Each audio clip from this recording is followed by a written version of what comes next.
Today on Medical Montana, I'm at the Rocky Mountain Vein Clinic here in Great Falls, visiting once again with Dr. Orcutt. Nice to see you again. Good to see you. Let's assume I've been here for my first visit and it's true that I've got an issue. I'm now here for my treatment day.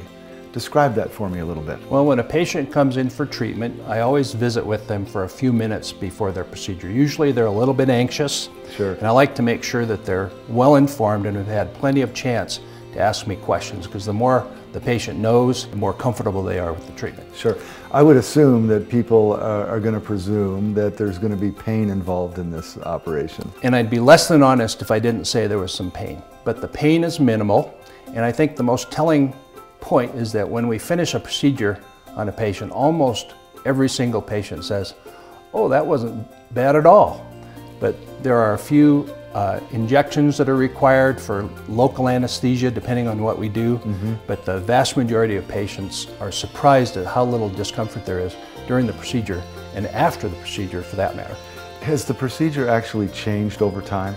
Oh, it's night and day difference. Years ago, maybe as late as 14 or 15 years ago, the only options we had for patients for varicose veins was an operation called vein stripping, which required a trip to the operating room, general or spinal anesthesia, and a pretty painful operation. I'm not going to go into the details. Sure. And a very painful, prolonged recovery. Now we do all of the procedures, even for the most severe varicose veins, right here in the office with office-based procedures under local anesthesia.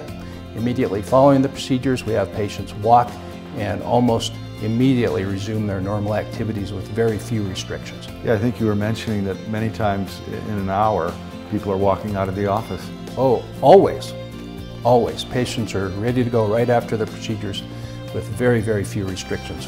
So the procedure itself is pretty quick. How soon will people see results? It varies a little bit from person to person, but some patients notice some results within a day or two. Sometimes it's more like a few weeks following the procedure. That's great news. Thanks again for your time. Thank you.